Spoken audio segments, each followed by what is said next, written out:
Semoga yang subscribe diberikan rezeki melimpah dari jalan tak terduga. Dan yang like komen, dimudahkan jalannya menuju surga di hari akhir nanti. Siapa yang tak mendengar nama Qorun? Dia adalah seorang sosok kaya raya di zaman Nabi Musa yang namanya melegenda hingga sekarang. Kisahnya diabadikan dalam Al-Quran, bahkan menjadi peribahasa atau ungkapan di masyarakat guna menggambarkan seseorang yang mirip dengan tabiatnya atau menisbatkan harta yang ditemukan terpendam dalam tanah sebagai harta Qorun. Qorun adalah miliarder kaya raya yang hidup sejaman dengan Nabi Musa. Saking kaya rayanya, Qorun setiap kali keluar dari rumahnya, ia didampingi dengan 300 pelayan laki-laki dan 300 pelayan perempuan. Qorun juga dikawal oleh 4.000 pengawal yang diiringi 4.000 binatang ternak ditambah 60 ekor unta yang khusus membawa kunci-kunci gudang penyimpanan harta kekayaannya itu. Itu dilakukan semata-mata sebagai bentuk kesombongan bahwa dialah manusia paling kaya, paling terhormat, dan memiliki pengikut setia. Ia merasa lebih mulia dibandingkan Nabi Musa alaihissalam. Orang-orang tentu saja akan penasaran seberapa banyak harta kekayaan Qorun jika pengawal dan pembawa kunci gudang kekayaannya sebanyak itu. Lalu berapa banyakkah harta yang dimiliki Qorun yang disimpan di dalam gudangnya tersebut?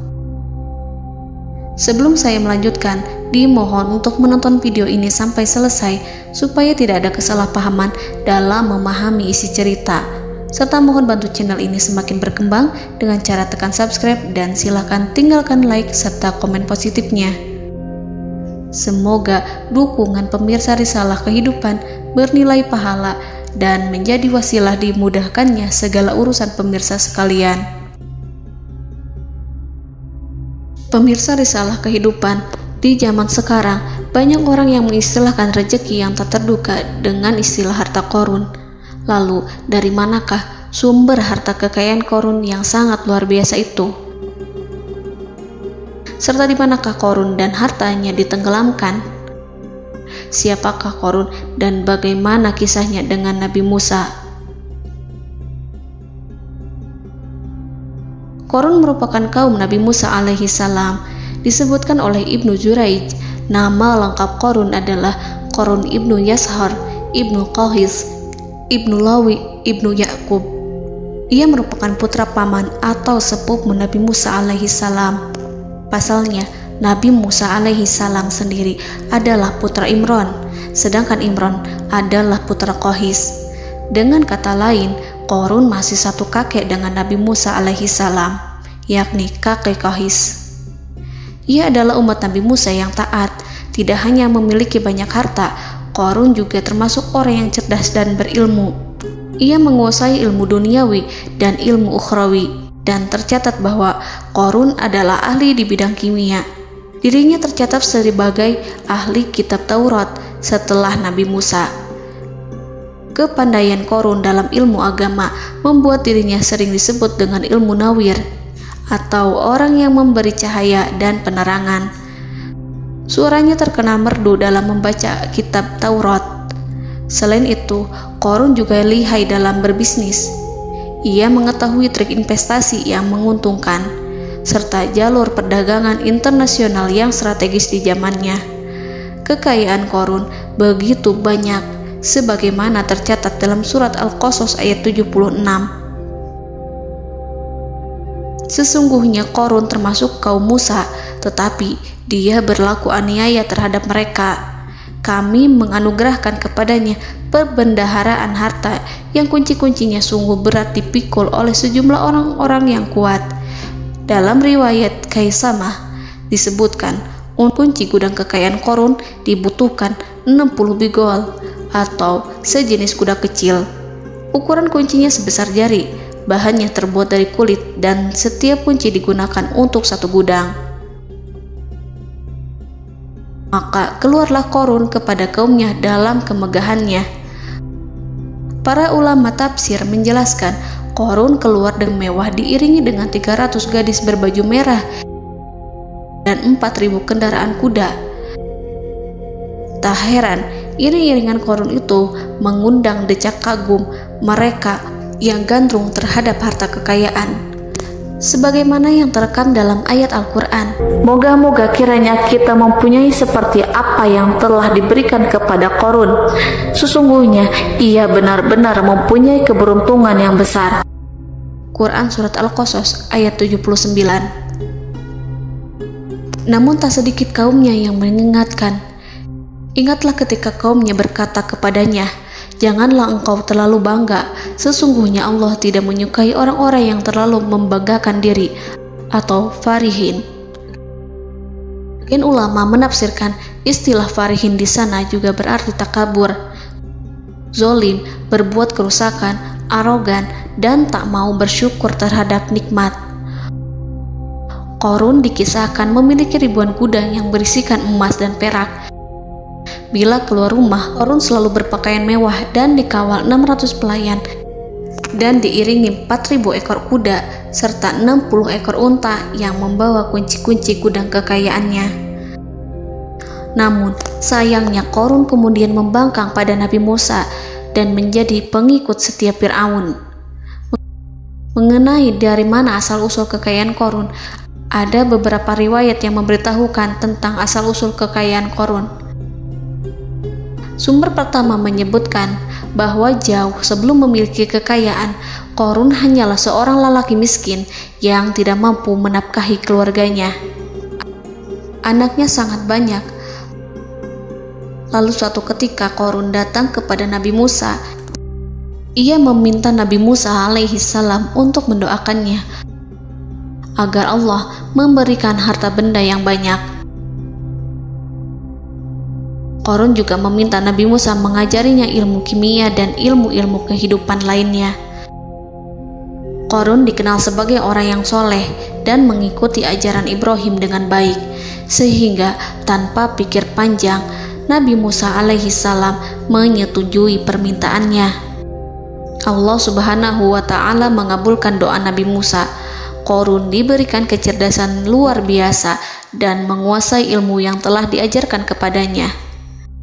Qarun menguasai teori dan praktik pembuatan emas permata dan beragam perhiasan mewah lainnya. Ia juga pakar dalam ilmu arsitektur, rancangan bangunan, penataan kota, dan lain sebagainya. Tidak lama setelah itu, hidupnya berubah. Qarun pun hidup dengan bergelimbang harta. Ribuan gudang yang dimilikinya penuh dengan emas dan perak. Namun, sayangnya, keberuntungan yang didapatkannya membuatnya gelap mata. Qarun mulai hidup dengan penuh pamer, keangkuhan, dan penuh kesombongan. Kekayaan yang diberikan Allah Subhanahu wa ta'ala membuatnya lupa dengan Sang Maha Pemberi. Qarun merasa lebih terhormat dan mulia dibandingkan Nabi Musa. Ia pun akhirnya membelot dan durhaka pada Musa. Ia mengingkari janji-janjinya dulu dan beralih menjadi pengikut Fir'aun yang setia. Loyalitas Qarun terhadap Fir'aun membuatnya diangkat menjadi kepala mandor yang membawahi ribuan pekerja. Dikisahkan bahwa Qarun bersikap semena-mena terhadap para pekerja. Ia tega memotong upah mereka.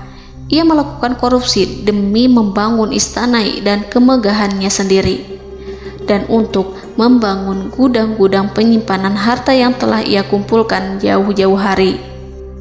Ketika datang perintah zakat, Nabi Musa alaihi salam pergi menemui Qarun dan memerintahnya mengeluarkan zakat sebesar 1 dinar dari setiap 1000 dinar hartanya, 1 dirham dari setiap 1000 dirham, 1 kambing dari setiap 1000 kambing, dan seterusnya.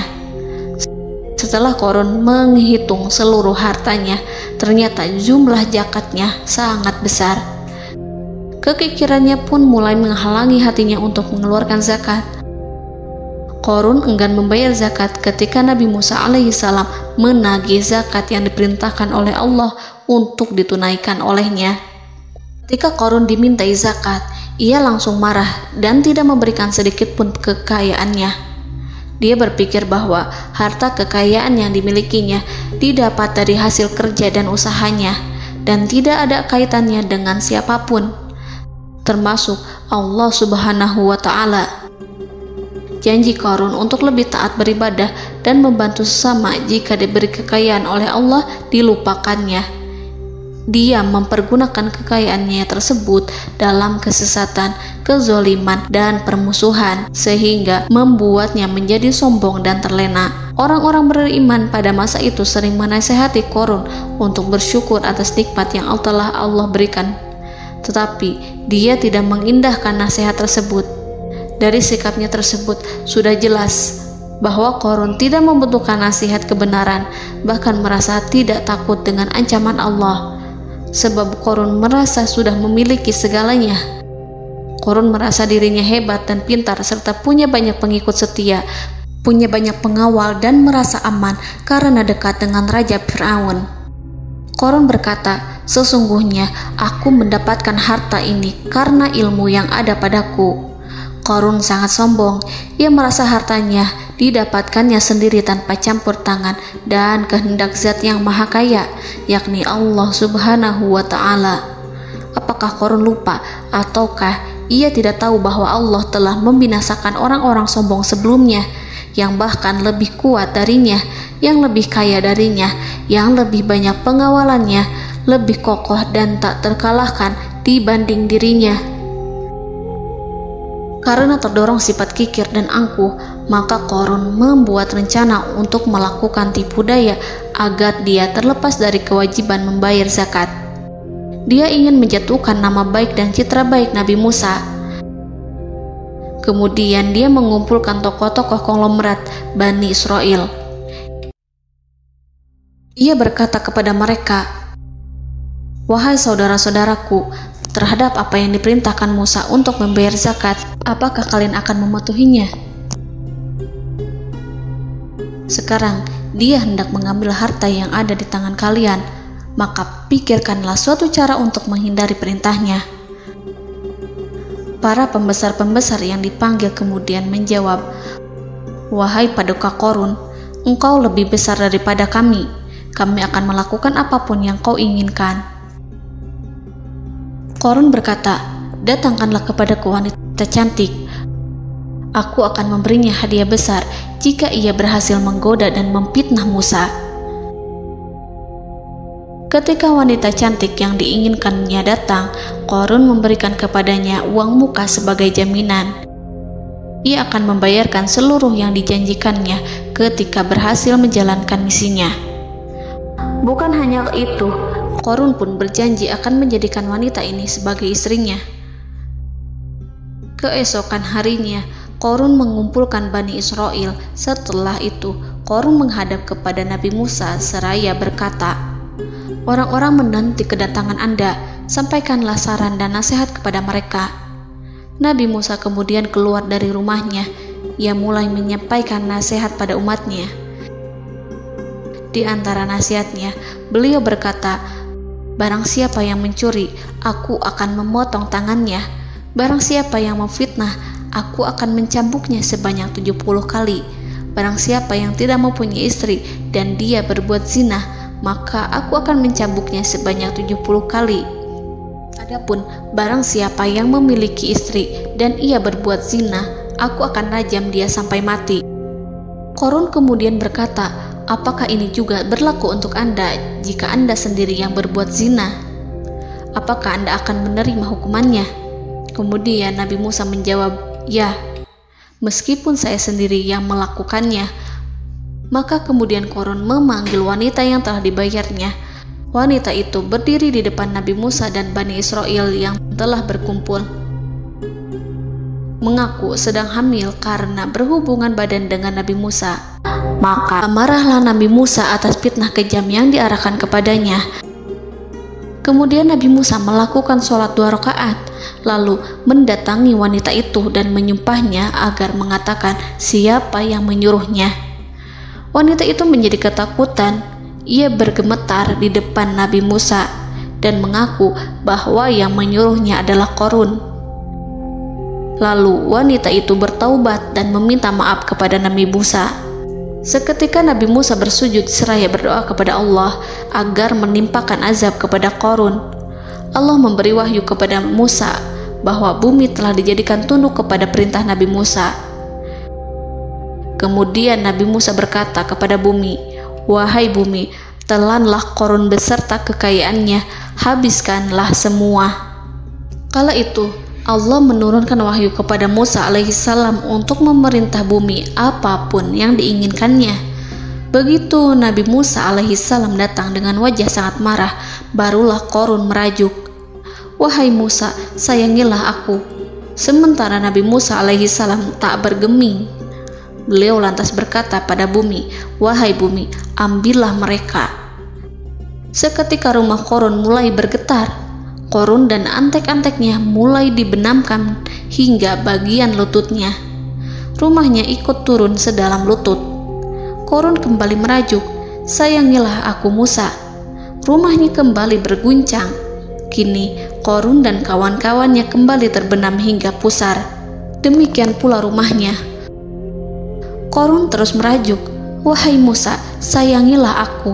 Sementara Nabi Musa alaihissalam kembali meminta bumi, "Wahai bumi, ambillah mereka."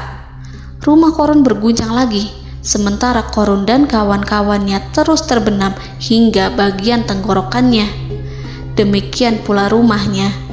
Qarun lagi-lagi menjerit, "Wahai Musa, sayangilah aku." Namun Nabi Musa alaihissalam tak bergeming. Beliau terus meminta bumi menelannya, hingga akhirnya Qarun dan kawan-kawannya hilang seluruhnya ditelan bumi. Tak lama setelah itu Allah berkata, "Wahai Musa, apa yang membuatmu bersikap demikian? Padahal demi kemuliaanku, andai dia Qarun berdoa kepadaku, niscaya aku akan rahmati. Maka kami benamkan dia beserta rumahnya ke dalam bumi, maka tidak ada baginya satu golongan pun yang akan menolongnya selain Allah. Dan dia tidak termasuk orang-orang yang dapat membela diri." Quran Surat Al-Qasas ayat 81. Lalu di manakah lokasi ditenggelamkannya Qarun beserta harta bendanya? Konon berdasarkan kepercayaan beberapa masyarakat setempat, Qarun ditenggelamkan di sekitar sungai atau danau Moris yang terkenal di kota Payom, negara Mesir. Qarun konon mendirikan istana dan di tempat itu pula ia ditenggelamkan. Dahulu, Qarun berkeinginan membangun sebuah istana, namun tidak diizinkan oleh Fir'aun jika istana itu dibangun di samping istana Fir'aun.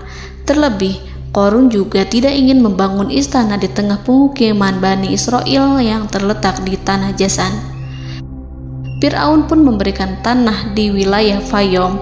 Kemudian di tepi sungai Payom inilah Qarun membangun istananya yang megah, dan di dalamnya ia membangun Al-Khunuj,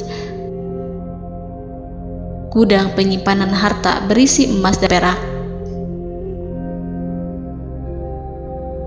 Salah satu bukti arkeologis yang dapat dijumpai di lokasi tersebut adalah runtuhan bangunan yang diduga sebagai tempat tinggal Qarun yang berjarak sekitar 2 km dari Danau Qarun. Menurut beberapa sumber, bangunan yang masih berdiri kokoh tersebut adalah benteng yang dibangun oleh Qarun. Namun ada juga yang mengatakan bahwa bangunan tersebut adalah tempat tinggalnya. Wallahu a'lam. Semoga kita semua dijadikan orang yang Allah mampukan menjadi orang kaya namun tidak seperti Qarun,